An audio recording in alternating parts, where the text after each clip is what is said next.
Yeah, hi.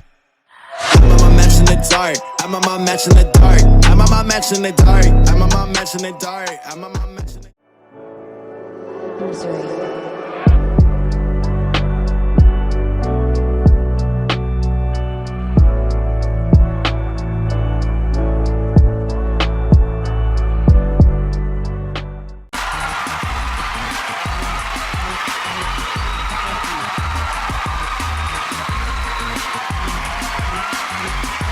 Thumbs up. Thank you. Thank you. Thank you. Thank you. Good evening. How you guys doing? I guess that means good. That's what the sound means, right? Woo!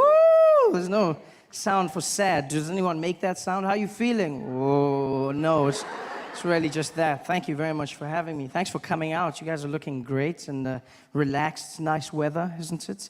Yeah, it's very chilled out. I just got back from Atlanta. It was 107 degrees Fahrenheit. Yeah, hottest weather. The worst thing is everyone comes up to me and they go, well, you must be used to this being from Africa. And no, I'm not. I'm from Africa, but that shit is hot. That was just, no. I was scared to go jogging because I thought if I ran out in the streets and fainted, wouldn't the local news love that? I'd be running and I'd fall down in the heat. They would have their vans reporting live. They'd be standing there going, so hot in Atlanta, even Africans are fainting. I've been in America for a few months now, and I'm really just thrown by the place. It's not what I expected at all. Different from the brochures and the pamphlets. There's many assumptions I had about America before I came here, and I've come to learn that those were wrong. For one, I just assumed people spoke English here. It's far from it. It's not, you know what, it's not so much the language, so much as the pronunciation of words that throws me off. It's just what Americans have done with the language. You guys have just, wow, you've done something. You've put 22s on the English language. You've got rims that says, pimp my language. That's what you've gone with, you know? I don't understand. I was chatting to this woman downtown the other day. She came up to me and she wanted me to see something. I don't know what though. She was like, oh my God, look over there. I said, look over what? She's like, over there. Look at that her. And I said, her? She's like, no, her. There's two of them? I understand nothing, even the small words, just the pronunciation, you know, small things that get you by. For instance, I pronounce the opposites of uncle as aunt. I say my aunt. Out here, you say my aunt, which to me is an insect, which made me look like an ass when my friend told me his aunt died. And I was like, so what? There's tons of those out there. What a great way to end a friendship. I couldn't get help the other day when searching for a battery for my remote control, because that's what I say, battery, a small form of power. Yes, in America, you say battery, which to me is a different form of power. Sponsored by Chris Brown.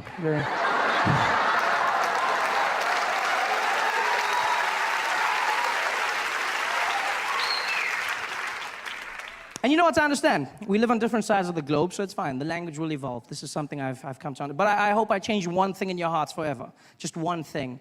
And that is that animal in the wild that looks like a horse. It has black and white stripes. Yeah, do me a favor. From now on, please, it's not zebra, okay? It's zebra. Yeah? Just like it's not Debra, it's Deborah. Same structure of word. Plus, you cannot name them because you do not have them. Zebra.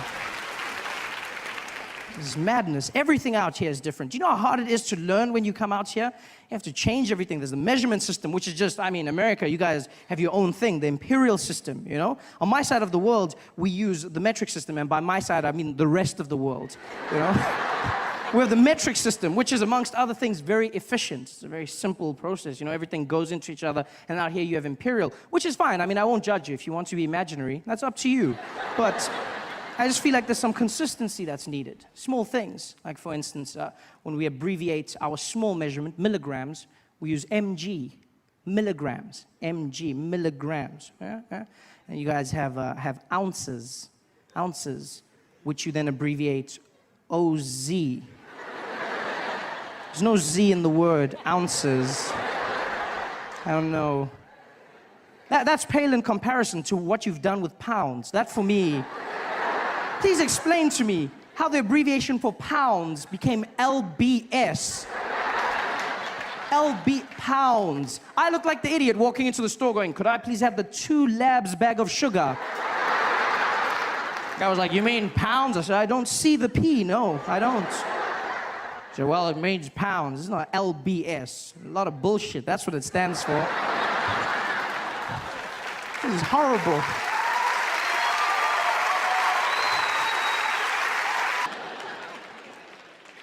I love it. I have no problem with these things. I will learn them. I'm willing to take this in my stride, because that's not why I came to America, not to analyze the English language. No, I came to America because I always wanted one thing, and that is I always wanted to be black. You laugh, but it's true. That's all I ever wanted. I grew up in South Africa during a time known as apartheid. And for those who don't know, apartheid was a law in South Africa that made it illegal for black and white people to interact with each other, you know? If you did that, then you would get into trouble. So for instance, there's a black young lady here sitting with the white guy. If you did this in South Africa, then they'd arrest you guys. You couldn't, during apartheid, you couldn't, well, they'd arrest the black girl. They just ask you not to do it again. And so this was awkward for me because I grew up in a mixed family, you know? Well, with me being the mixed one in the family. My mother's a black woman, South African, and my father's Swiss, from Switzerland. So he was a white man. And basically, well, he still is a white man. It's not like he changed. Sorry, I said was, like through hard work and determination, he became black, which is not, that guy's looking at me like, is that possible? It's not, no, sir. You're fine. You're 100% fine. Your position of privilege is just the way it was. Although it would be something, though, if you could work so hard you became black. That would just be, wouldn't it? That would change the workplace forever. Just see guys walking into their office talking to the boss. Jim, I think I'm gonna take a few days off. I don't know. I feel it coming on. Yeah, I've been putting in some overtime, and I don't know, man. I just, yeah. Look, I mean, the wife's loving it, but I can't take a chance. I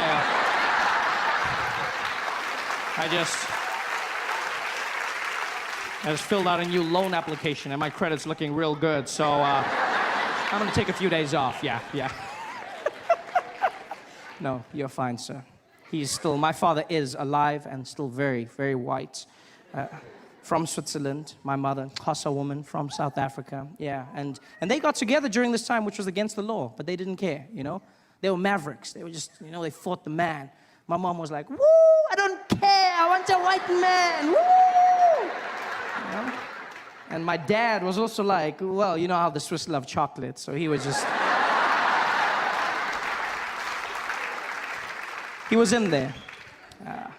And so they got together, and they had me, which was illegal. So I was born a crime, which is something they never thought through, because as a family, we couldn't live normally together, you know? Like in the streets, my father had to walk on the other side of the road. He could just wave at me from far, like a creepy pedophile. Just... And then my mom could walk with me, but if the police showed up, then she'd have to let go of my hand, drop me, and act like I wasn't hers. Every time, just so we wouldn't get caught. Be like, woo! She'd be like, I don't know. It was horrible. I felt like a bag of weed.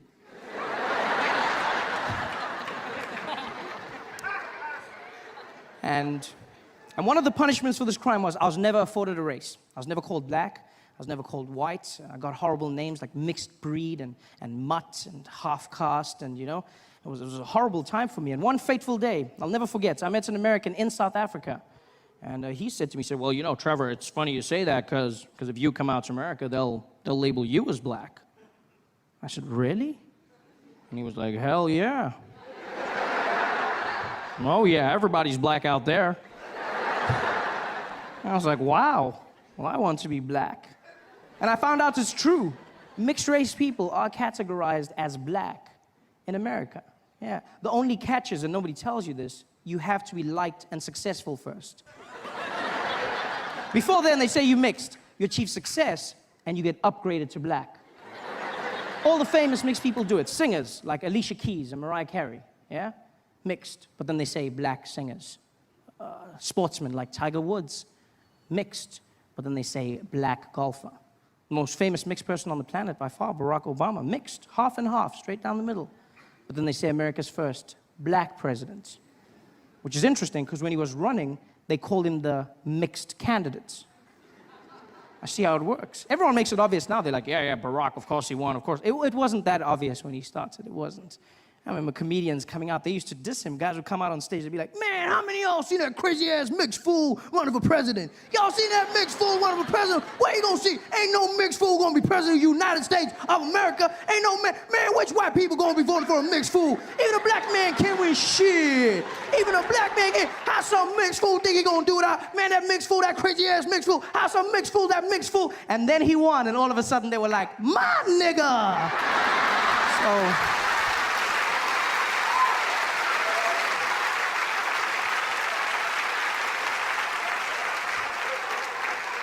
So I see how it works, you know?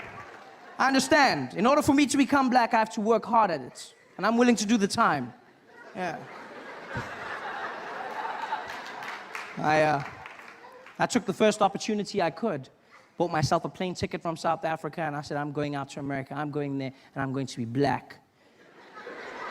And I got on that plane. It was an 18-hour flight, 18 hours of non-stop flying. And I sat there in my chair, and I spent every moment practicing being black, just practicing. I was like, I'm not gonna mess up this black opportunity. I just sat there, just working through everything. I was watching every black movie and TV show, just going through it. Yeah. You know what I mean? Yeah. King Kong ain't got shit on me. Yeah. What you talking about, Willis? I was grinding it. You laugh, but 18 hours of flying, and I landed in JFK, and I was fluent in my black American. For shizzle my nizzle. I was walking around. I was so black, I was even laughing black. I was like, ha, ha, ha. Yeah. My man. Ha, ha. Should have seen me. It was like, oh, this you? That has to be the personification of cool, in my opinion. There's nothing cooler. Black Americans are so cool, they can make you feel good about yourself just by asking if you are you. You don't believe me? Get a black American man to come up to you and just be like, hey, yo, this you? Nah, this you? And you'll be like, I think it is.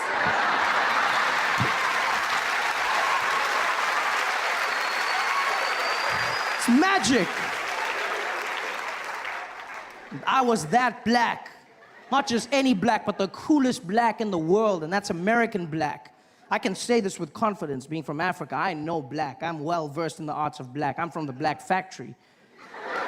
I mean it. I've seen every kind of black, from light black all the way to like navy blue black. I know black. And there's no cooler black than American black. Nothing cooler, you know? Because American black people, I mean, you just look at how much they've done to influence modern day pop culture, you know? Small things and the big alike. You look at the music. You've got, you know, jazz, hip hop, R&B, all black Americans, style of clothing, you know? Just this general swag that they've brought to everything. Even small things like walking. I mean, walking is such a mundane activity, isn't it? It's just there's nothing cool about this thing. You just move from one place to the next, and pretty much everybody can do it. This is it.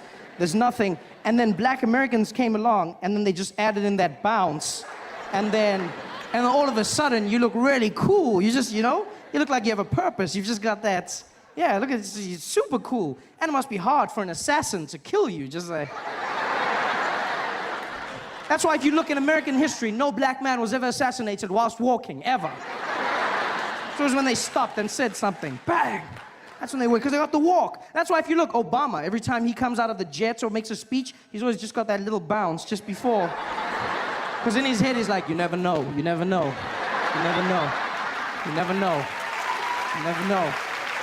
to walk. It's a cool walk. And by far, the coolest thing of all is the talk. I've listened to black Americans, and it's the most amazing use of the English language I've ever come across in my life. because they pay no regard to punctuation whatsoever. Just cruise through sentences. It's fantastic. First time I had a conversation with a black American man was in Baltimore, Maryland. This guy walked up to me after the show. He didn't even walk. He just floated in. Just came up to me and was like, hey, yo, babe. Hey, yo, hey, yo. Hey, yo, let me holler at you for a minute, man. Let me holler at you. I said, okay.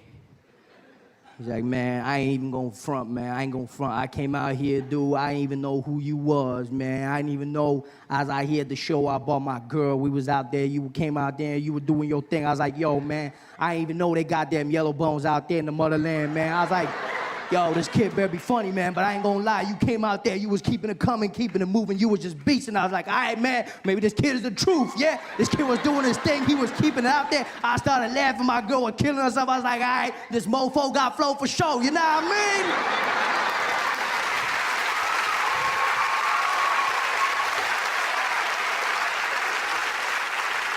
And I was like, no, I don't. But I love it.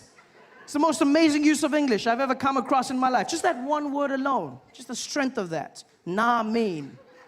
Do you know what I mean? You nah mean? It sums it all up, doesn't it? It's just, neither question nor statement. It's just, like, why have we been wasting our time with syllables for so long? I don't understand. It was a crazy day today, you know what I mean? Yo, that shit was crazy, you know what I mean? It just flows, it's magical. It says it all. I feel like I've wasted years of my life without nah mean. I wish I could go back in time and relive my favorite moments, watch my favorite movies again, seeing them bring to life. This is Sparta! Nah mean! Power.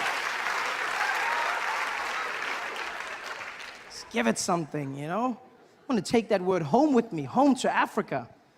I hope and I pray that someday I have a daughter, just so I may name her Namin, No, because it sounds exotic and foreign. It has that thing to it. You'd be like, Trevor, who's that? Oh, this? Oh, that's my baby girl, Namin. It just has it, It's wonderful.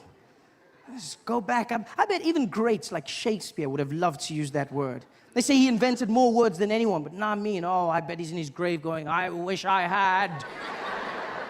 You can see it on one of those great plays on the stages of Manchester and London. Theatre actors just walking out there with their big collars. Ah, yes, Prometheus, and hither doth he come. I am the son of a humble thespian.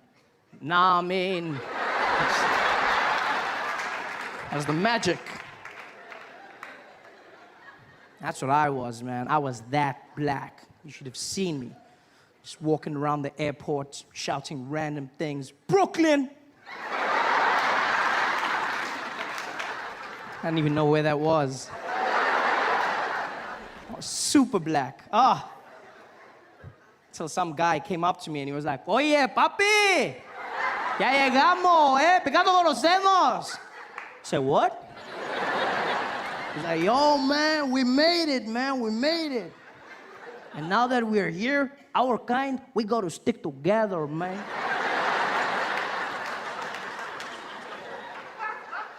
Our kind. 18 hours of flying and I still wasn't black. I was Puerto Rican.